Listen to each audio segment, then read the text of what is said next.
لبيك اللهم لبيك لبيك لا شريك لك لبيك إن الحمد والنعمة لك والملك لا شريك لك لبيك اللهم لبيك لبيك لا شريك لك لبيك إن الحمد والنعمة لك والملك لا شريك لك لبيك اللهم لبيك لبيك لا شريك لك لبيك اللهم لبيك لبيك لا شريك لك لبيك إن الحمد والنعمة لك والملك لا شريك لك بسم اللہ الرحمن الرحیم. السلام علیکم ورحمۃ اللہ وبرکاتہ. اللہم صلی علی سیدنا و مولانا محمد وعلی آلہ و اصحابہ اجمعین. ناظرین، پاکستان ٹیلی ویژن اور وزارت مذہبی امور و بین المذاہب ہم آہنگی کے اشتراک سے پروگرام لبیک اللہم لبیک کے ساتھ آپ کا میزبان ناصر فرید حاضر خدمت ہے. حضرت عبداللہ بن عمر رضی اللہ تعالی عنہ سے روایت ہے کہ رسول اللہ صلی اللہ علیہ وآلہ وسلم نے ارشاد فرمایا کہ اسلام کی بنیاد 5 چیزوں پر رکھی گئی. اس بات کی گواہی دینا کہ اللہ کے سوا کوئی الہ نہیں اور حضور صلی اللہ علیہ وآلہ وسلم اللہ کے رسول ہیں. نماز کا قائم کرنا، زکوٰۃ ادا کرنا، حج کرنا اور رمضان کے روزے رکھنا.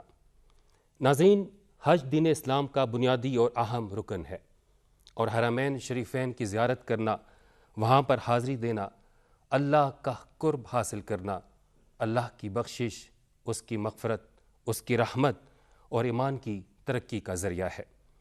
یہ وہ سرزمین ہے جہاں پر انبیاء علیہم السلام کا ظہور ہوا، وہاں پر انہوں نے اللہ کے دین کی ترویج کی، اور یہ وہ سرزمین ہے جہاں پر حضور صلی اللہ علیہ وآلہ وسلم نے اپنی زندگی بسر کی اور اللہ کے دین کی طرف لوگوں کو بلایا. ناظرین، یہ وہ سرزمین ہے جہاں پر قرآن نازل ہوا، یہ وہ سرزمین ہے جہاں پر اللہ کے رسول صلی اللہ علیہ وآلہ وسلم نے دین اسلام کے لیے قربانیاں دیں. یہ وہ سرزمین ہے جہاں پر اللہ کا قرآن نازل بھی ہوا، وہاں پر اس کو لوگوں کے سامنے بیان بھی کیا گیا. اور اس سرزمین کی طرف سفر کرنا انتہائی قسمت والوں کی یہ بات ہوتی ہے کہ وہی اس سرزمین کی طرف سفر کرتے ہیں.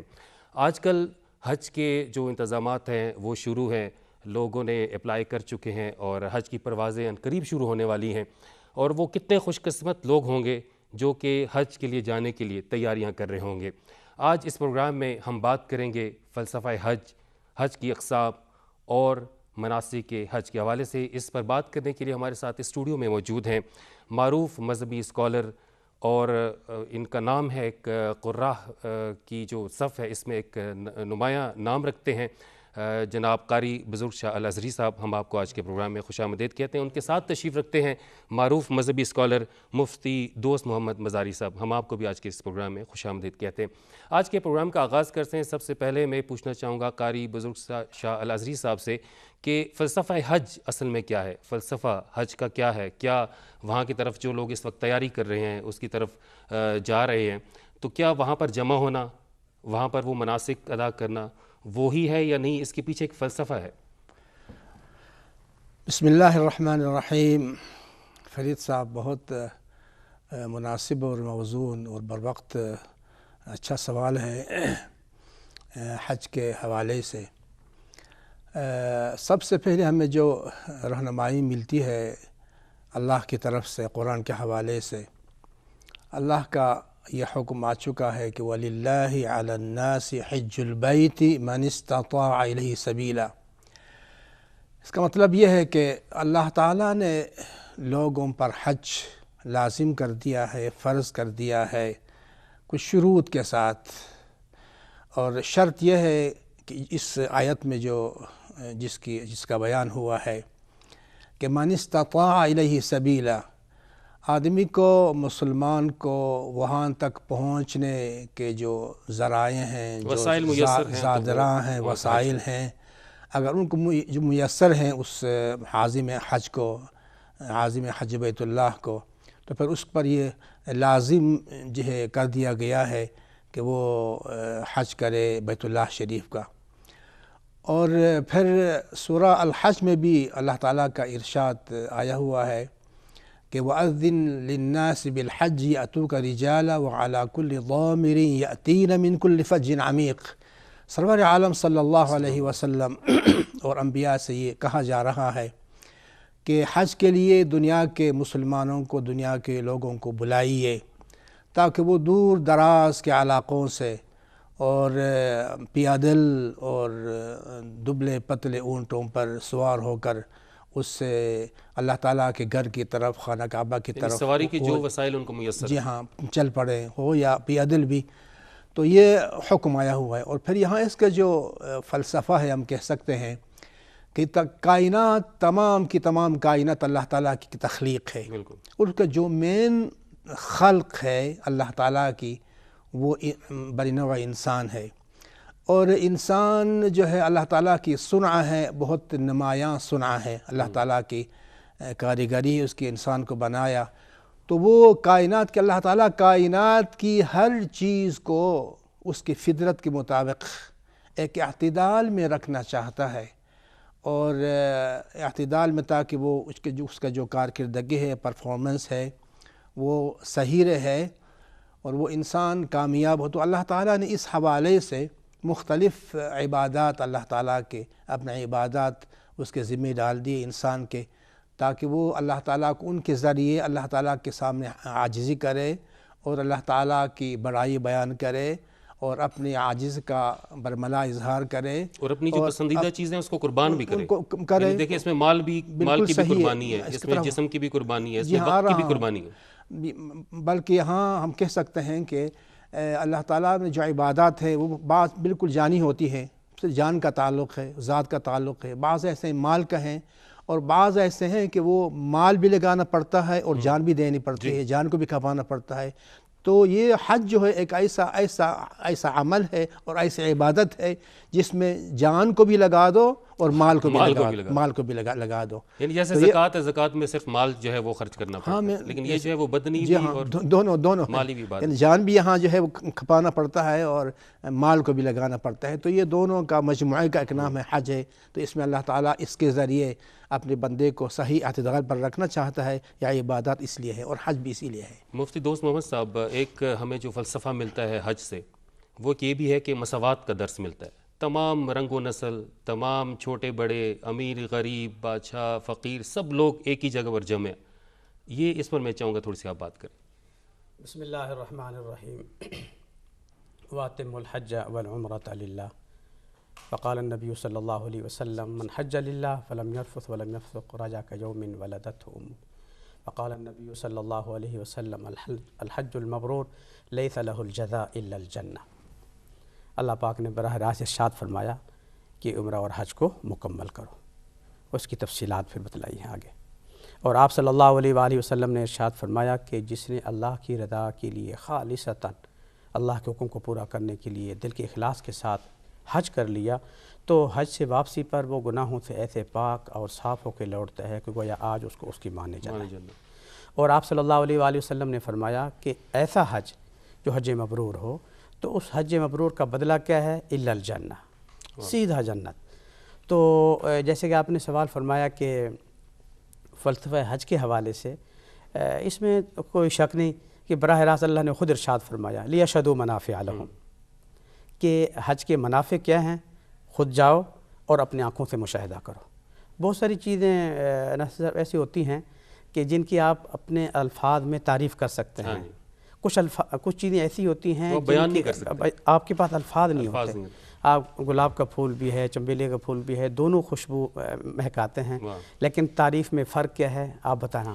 آپ سونگ لیں گے تو پتہ چلے گا اس کی کیا خوشبو ہے، اس کی کیا خوشبو ہے۔ تو اللہ نے حج بیت اللہ کے حوالے سے بھی ارشاد فرمایا کہ وہ منافع، وہ برکات یہاں شاید ہم بیان کرنا بھی چاہیں تو بیان نہیں کر سکتے، بلکہ اپنی آنکھوں سے مشاہدہ کرنے کے۔ اپنے آنکھوں سے ہم نے دیکھا ہے جو لوگ یہاں 5 وقت نماز پڑھنے میں دشواری محسوس کرتے ہیں وہاں وہاں دیکھتے ہیں کہ ایک ایک گھنٹہ پہلے نماز کا انتظار کر رہے ہوتے ہیں. یہاں 5 وقت نماز با جماعت میں سستی کرتے ہیں, وہاں تہجد ان کی قضا نہیں ہوتی. بالکل. اور یہاں مسجد میں جانے میں ان کو رحمت ہوتی ہے اور وہاں مسجد سے نکلنا ان کے لیے مشکل ہوتا ہے. تو اس طرح اللہ تعالیٰ نے یہ اس کی برکات رکھے ہیں. جیسے آپ نے فرمایا مساوات ہے, اس میں کوئی شک نہیں. بادشاہ سے لے کر فقیر تک ایک ہی احرام کی کیفیت میں, کالا ہے, گورا ہے, عرب ہے, محمود و ایاز, نہ کوئی بندہ نواز. اسی طرح پھر ایک دوسرے سے سکھانا ہوتا ہے. دنیا جہاں کی ساری زبانیں ہیں, اجتماعیت ہے, اتحاد ہے, اتفاق ہے, وہ انوار وہ برکات ہیں, یہ ساری چیزیں ہیں.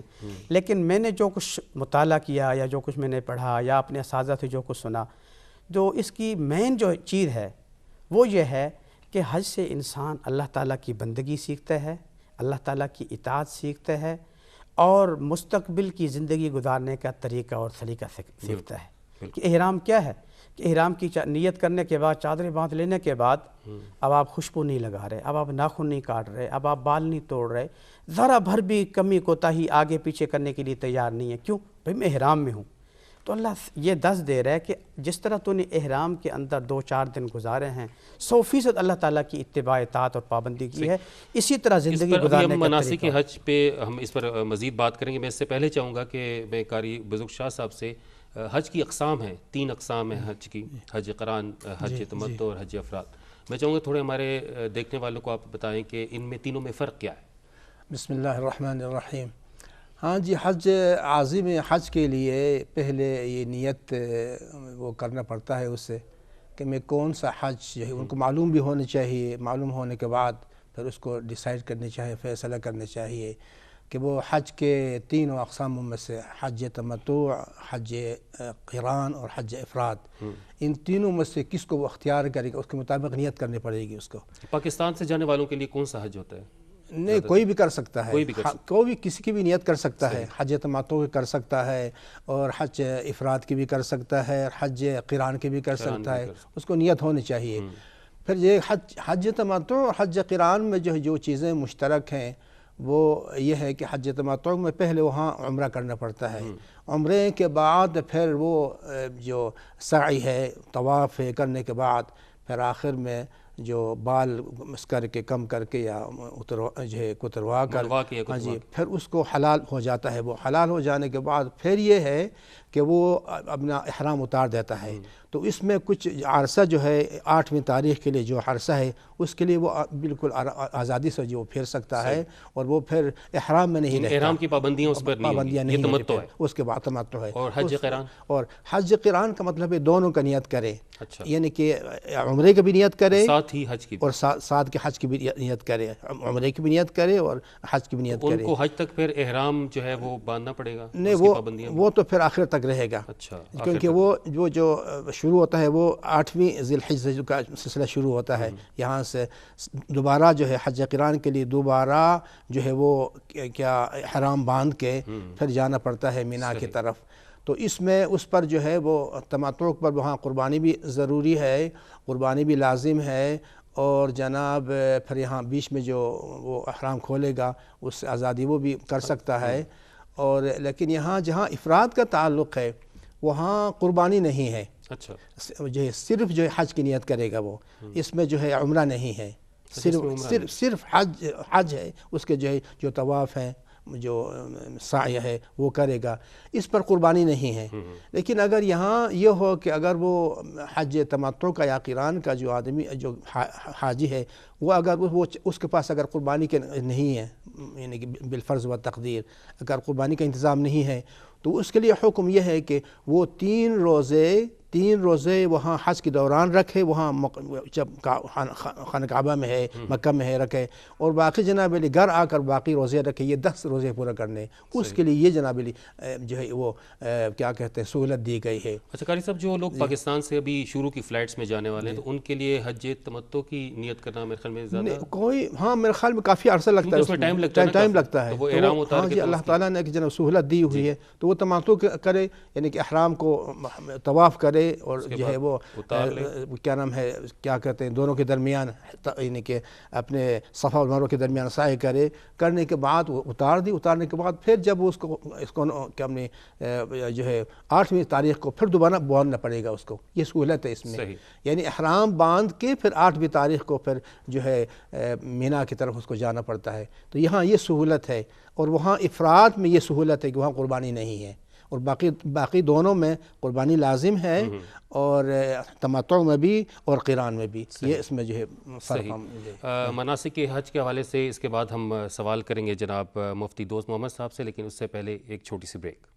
لبیک اللہم لبیک لبیک لا شریک لک لبیک ان الحمد والنعمت لک والملک لا شريك لك لبيك اللهم لبيك لبيك لا شريك لك لبيك إن الحمد والنعمة لك والملك لا شريك لك. ایک دفعہ پھر آپ کو خوش آمدید کہتے ہیں پروگرام لبیک اللہم لبیک میں. پروگرام میں اس بریک سے پہلے ہم بات کر رہے تھے حج کی اقسام کے حوالے سے. قاری بزرگ شاہ الازہری صاحب نے ہمیں بتایا کہ حج قران, حج تمتع اور حج افراد کیا ہے. جناب دوست محمد صاحب, مناسک حج یہ اہم یعنی حج کا جو آغاز ہوتا ہے, جو اہم مناسک ہے, میں چاہوں گا اس پر تھوڑی سی روشنی ڈالیں ہمارے دیکھنے والے اور سننے والے جو ہیں. مناسک حج کا آغاز کہاں سے ہوگا, اور اس کو سٹیپ بائی سٹیپ ہم چاہیں تو ڈسکس کریں, زیادہ بہتر ہو. بسم اللہ الرحمن الرحیم. دیکھیں ناصر صاحب, پہلی بات تو یہ ہے کہ حج کے جو مناسک ہیں اور ان کی جو اہمیت ہے وہ بہت زیادہ ہے. جی بالکل. اور الحمدللہ یہ جو سلسلہ شروع ہوا ہے تعلیم و تعلم کا, اس سے بہت فائدہ بھی ہو رہا ہے, بہت ضروری ہے. اور لوگوں کو ابھی تک یہ نہیں پتا کہ اکثر لوگوں کو کہ ہم جو وہاں قربانی کریں گے وہ حج کی قربانی ہے یا عید کی قربانی ہے, اس میں وہ جھگڑتے رہتے ہیں. اس طرح کی باریک چھوٹے مسئلے موٹے وہ بھی ان کو معلوم نہیں. اس لیے میری گزارش ہے جیسے یہ آپ کا پروگرام چل رہا ہے اور چلتا رہے گا انشاءاللہ, اس کو باقاعدہ کنٹینیو دیکھتے رہیں, اور دیگر جو پروگرام ہو منسٹری کی طرف سے یا علماء کی طرف سے اس میں باقاعدہ شرکت کرتے رہیں. چونکہ ہمارے پاس تو وقت محدود ہے, ہم اشارتاً کنایتاً چند باتیں کر سکتے ہیں, تفصیل سے بات نہیں کر سکتے. لیکن میری گزارش یہ ہے کہ چونکہ اہم چیز ہے, بہت سارے معاملات ایسے ہوتے ہیں جس میں آپ کو گنجائش دی جاتی ہے. حج ایسا ہے کہ زندگی میں امیر پر غریب ایک ہی دفعہ فرض ہے. تو اس لیے جو چیز جس میں کوئی گنجائش نہ ہو تو اس کو آپ بہت اہتمام سے بہت احتیاط سے کریں گے تو اچھی بات ہوگی. صحیح. تو آغاز تو ہوگا اس لحاظ سے آپ کا جو سوال ہے بہت اچھا ہے. مناسک حج کے حوالے سے ویسے تو پوری کتابیں تفصیل سے, لیکن اس کا جو مختصر خلاصہ میں یاد کروں گا وہ یہ ہے کہ ہمارے پاکستان سے اکثر جو آدمین حج ہیں وہ حج تمتع کرتے ہیں اکثریت, کیونکہ عمرہ کرتے ہیں, احرام کھول دیتے ہیں اور پھر 8 ذی الحج کو دوبارہ حج کا احرام باندھتے ہیں. تو اس لیے ہم جو ہے گفتگو زیادہ اسی موضوع پہ کریں گے. تو اس میں پہلی چیز عمرہ ہے. حج تمتع اسی کو کہتے ہیں کہ پہلے عمرہ اور پھر حج کا احرام, 2 احرام باندھنے ہوتے ہیں. اور جو عمرے کا احرام ہے وہ اگر جدہ جا رہے ہیں لوگ ڈائریکٹ مکہ جا رہے ہیں وہ تو پاکستان سے, کراچی سے, اسلام آباد, لاہور سے احرام باندھ کے جائیں گے. اور جو لوگ مدینہ منورہ جا رہے ہیں ڈائریکٹ, جہاں ان کی فلیٹ ہے, وہ بغیر احرام کے جائیں گے. مدینہ منورہ میں اپنا قیام مکمل کر کے مدینہ منورہ سے نکلتے ہوئے بیر علی مسجد علی آتی ہے, وہاں سے احرام باندھیں گے. اب جو عمرہ ہے وہ کیا ہے؟ بنیادی طور پہ اس میں 2 چیزیں فرض ہیں اور 2 چیزیں واجب ہیں. یہ چیزیں ضروری ہیں کہ ان کو ہر حاجی یاد کریں. فرض کیا ہے؟ نمبر 1 احرام باندھنا. احرام باندھنے کا مطلب یہ ہے کہ احرام کی 2 چادریں باندھ کے عمرے کی نیت کرنا اور لبیک اللہم لبیک تلبیہ پڑھنا 3 دفعہ. یہ 3 چیزیں نیت کہلاتی ہیں, احرام کہلاتی ہیں. یعنی 2 مخصوص چادریں اور عمرے کی نیت اور 3 دفعہ لبیک اللہم لبیک آخر تک. یہ 3 چیزیں پہلی نیت, یہ نیت فرض ہے. اور دوسرا فرض ہے طواف بیت اللہ. بیت اللہ شریف کے 7 چکر مسلسل لگانا, یہ فرض ہے. یہ 2 فرض ہو گئے. اور 2 ہی چیزیں واجب ہیں. 2 واجب ہیں. صفا مروہ کے درمیان صحیح کرنا, 7 چکر لگانا. صفا سے مروہ 1 چکر, مروہ سے صفا واپس آئیں گے 2 چکر ہو جائیں گے, 7 چکر لگانا. اور دوسرا واجب ہے صفا مروہ مکمل کرنے کے بعد سر کے بال منڈوا دینا, یا اگر بڑے بال ہیں تو چھوٹے بھی کر سکتے ہیں. اگرچہ فضیلت آپ صلی اللہ علیہ وسلم کی طرف سے حلق کرنے کی ہے. حلق تو سر کو بالکل منڈوا دینا, اس طرح پھروا دینا, چاہے بال ہیں نہیں ہیں, چھوٹے ہیں بڑے ہیں, فضیلت اسی کی ہے. یہ وہ عمرہ جو شروع ہوا اس کی 2 فرض اور 2 واجب. اب یہ عمرہ کرنے کا طریقہ یہ ایک علیحدہ سے اس کی ترتیب ہے. جی وہ تو ترتیب وہ ایک تفصیل ہے مختصر. یہ ہے کہ یہ عمرہ کہ 2 فرض 2 واجب یاد رکھیں, ان کو کمپلیٹ کریں. صحیح. اس کے بعد وہ احرام کے بغیر وہاں ہفتہ مہینہ 10 دن جو اس کے پاس ٹائم ہے وہ گزارے گا. اس دوران عمرہ کرنا چاہے تو نفلی عمرے کر سکتا ہے. طواف کثرت سے کرے, عبادات ایک لمحہ وہاں ضائع نہ کرے, کیونکہ وہاں کی ایک عبادت 1 منٹ کی عبادت 1 لاکھ منٹ کے برابر ہے. ایک نماز 1 لاکھ کے برابر ہے. 1 گھنٹہ ضائع کرنا وہ زندگی کے 1 لاکھ گھنٹے 6 مہینے بنتے ہیں. تو اس لیے وہاں پھر حج کا احرام جو ہے پھر 8 ذی الحج کو حج تمتع کرنے والا دوبارہ حج کا احرام باندھے گا. پہلا احرام عمرے کا اور دوسرا احرام حج کا. وہ وہیں اپنے رہائش سے احرام باندھے گا. اگر حرم میں آنے کی توفیق ہو, وسعت ہو, گنجائش ہو آنے کی, تو افضل یہ ہے. آپ صلی اللہ علیہ وسلم بھی حرم میں تشریف لائے تھے تو وہیں سے احرام باندھا. صحابہ کرام نبی حضور صلی اللہ علیہ وسلم یہاں سے روانہ ہوئے. نہیں تو آپ اپنی رہائش گاہ سے کر لیں اگر آسانی سے. آسانی سے. اس میں یہ ہے کہ جو حج ہے اس میں 3 چیزیں فرض ہیں اور 6 چیزیں واجب ہیں. ان چیزوں کو یاد رکھیں. باقی چیزیں یاد رہیں نہ رہیں لیکن یہ چیزیں لازماً یاد رہیں. اگر یہ چیزیں یاد رہیں, حاجی بچھڑ گیا, آگے پیچھے ہو گیا, تو انشاءاللہ اس کا حج خراب نہیں ہوگا. اپنا حج مکمل, اس کا حج مکمل. 3 فرض کون سے؟ 3 فرض. نمبر 1 احرام باندھنا. نمبر 2 وقوف عرفہ کرنا. نمبر 3 10 11 12 ان 3 دنوں میں سے کسی بھی دن, کسی بھی رات, کسی بھی لمحے طواف زیارہ کرنا. احرام باندھنا, وقوف عرفہ کرنا, طواف زیارہ کرنا. احرام کیا ہے وہ تو میں نے عمرے کی اس میں عرض کر دی ہے. وہی چیز احرام کی چادریں باندھیں, حج کی نیت کریں اور اس کے بعد لبیک اللہم لبیک 3 دفعہ پڑھ لیں. وقوف عرفہ کیا ہے؟ 9 ذی الحج کو زوال کے بعد سے لے کر مغرب تک وہاں ٹھہرنا ضروری ہے. مغرب سے پہلے آپ نکل نہیں سکتے. مغرب کے بعد آپ وہاں سے نکل سکتے ہیں. صحیح. اگر خدا نخواستہ کوئی آدمی 9 ذی الحج کو یوم عرفہ کو وہاں دن کو نہیں پہنچ سکا کسی وجہ سے, تو جو آنے والی رات ہے اس رات میں بھی اگر وہاں پہنچ جائے صبح صادق سے پہلے اس کو بھی وقوف عرفہ ہو جاتا. صحیح. ایک لمحہ بھی اس کو مل گیا وقوف عرفہ ہو گیا. باقی وقوف عرفہ کا مطلب یہ ہے کہ وہاں دعائیں ہیں, توبہ استغفار ہے. آدم علیہ السلام کی دعا قبول ہوئی 300 سال کے بعد, تو اللہ نے فرمایا اب 300 سال کے بعد تیری دعا ہم نے قبول کی, اس شرط کے ساتھ کہ اب جو آ کے یہاں دعا کرے گا, توبہ کرے گا, اس کی دعا سبحان اللہ. پہلا احرام باندھنا, وقوف عرفہ کرنا اور طواف زیارہ. طواف زیارہ 10 ذی الحج کی صبح سے شروع ہو جائے گا اس کا ٹائم, پورے 10 ذی الحج 11 ذی الحج 12 ذی الحج کی مغرب تک, مغرب سے پہلے کر لیں. صحیح. ہاں البتہ اگر کوئی مرد مغرب سے پہلے تک طواف زیارہ نہ کر سکا کسی وجہ سے, طواف اس کو معاف نہیں ہے. وہ 13 کو کرے 14 کرے گا لیکن اس کے ساتھ دم بھی دے گا. صحیح. ہاں اگر کوئی خاتون کو بہن ان دنوں میں مخصوص ایام کی وجہ سے بیمار ہو جائے, 10 11 12 میں وہ بیمار ہے, مینسز میں ہے اور وہ طواف نہیں کر سکی, وہ پھر 12 13 14 15 کو جب بھی پاک ہو جائے گی نہا دھو کے جا کے طواف کر سکتی ہے, چونکہ یہ اللہ کی طرف سے بیماری ہے, عذر ہے, اس وجہ سے بعد میں تاخیر کرنے کی وجہ سے دم نہیں ہوگا. تو صاحب میں چاہوں گا تھوڑے سے آخری یہ 2-3 منٹ جو ہیں اس میں ہم جو واجب ہیں حج کے اس پر بات کر لیں. جی واجبات حج 6 ہیں. واجبات حج 6 ہیں. پہلا واجب ہے وقوف مزدلفہ. جی. نمبر 2 رمی, شیطان کو کنکریاں مارنا. نمبر 3 قربانی, حج کی قربانی, عید کی قربانی اس کے علاوہ وہ الگ ہے. یہ حج کی قربانی ہے, شکرانے کی قربانی ہے. اور قربانی کے بعد ہے حلق, سر کے بال منڈوا دینا یا قصر کروا دینا. اور 5ویں چیز ہے سعی, طواف زیارہ کے بعد صفا مروہ کی سعی کرنا. اور نمبر 6 آخری چیز ہے الوداعی طواف کرنا. جب آپ کی واپسی ہو 2 دن کے بعد, 4 دن کے بعد, 10 دن کے بعد, تو آخری وقت میں الوداعی طور پہ طواف کرنا یہ بھی واجب اور یہ ضروری ہے. صحیح. میں چاہوں گا ایک دفعہ پھر آپ اس کو ریپیٹ کر لیں. وقوف مزدلفہ, رمی, قربانی, حلق یا قصر اور صفا مروہ کے درمیان سعی اور آخری چیز طواف الوداع. صحیح. حلق جو ہے وہ مردوں کے لیے, تو خواتین کے لیے قصر ہے. وہ 1 انچ کے بال برابر بال کاٹ لیں گے. ٹھیک. اور اس میں اب مختصر جو اس کی وضاحت ہے وہ یہ ہے کہ وقوف مزدلفہ کا جو ٹائم ہے وہ وقوف عرفہ کرنے کے بعد رات کو مزدلفہ ہم لوگ آ جاتے ہیں, رات وہاں قیام کرتے ہیں, لیکن یہ رات وہاں قیام کرنا وقوف مزدلفہ کا حصہ نہیں ہے. سنت ہے وہاں قیام. وقوف مزدلفہ کا جو وقت ہے صبح صادق فجر کی نماز سے لے کر فجر کی اذانوں سے لے کر سورج نکلنے تک یہ جو بیچ کا حصہ ہے گھنٹہ ڈیڑھ گھنٹہ یہ ٹائم ہے وقوف مزدلفہ کا. اس وقت وقوف مزدلفہ. اس پر انشاءاللہ مزید جو ہمارے آگے پروگرام ہوں گے اس پر ہم مزید بات بھی کریں گے. مفتی دوست محمد مزاری صاحب بہت شکریہ آپ ہمارے پروگرام میں تشریف لائے. جناب قاری بزرگ شاہ الازہری صاحب آپ کا بھی بہت شکریہ آپ ہمارے پروگرام میں تشریف لائے. ناظرین حج کے حوالے سے آپ نے آج ہمارا یہ پروگرام دیکھا.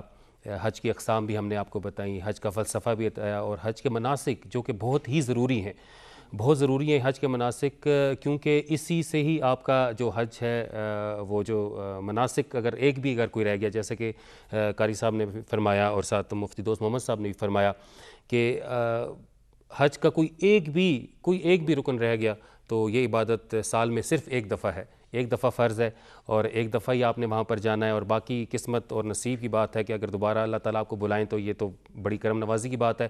لیکن پہلی دفعہ جب آپ جا رہے ہیں تو تمام حج کے مناسک جو تمام احکام ہیں اس کو سیکھ کر جائیں تاکہ آپ کا حج جو ہے وہ حج مبرور ہو, قبول ہو آپ کا حج. اور ایک حج آپ کا قبول ہو جائے تو پھر آپ کی دنیا اور آخرت جو ہے وہ سنور جائے گی.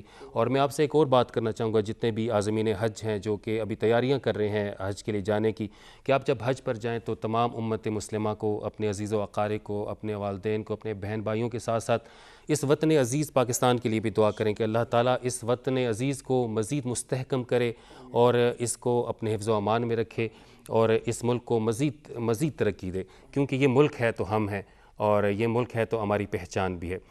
ناظرین اس کے ساتھ ہی آج کے پروگرام لبیک اللہم لبیک سے اپنے میزبان ناصر فرید کو اجازت دیجیے. اللہ نے کے بعد. لبیک اللہم لبیک لبیک لا شریک لک لبیک ان الحمد والنعمت لک والملک لا شریک لک. لبيك اللهم لبيك لبيك لا شريك لك لبيك إن الحمد والنعمة لك والملك لا شريك لك. لبيك اللهم لبيك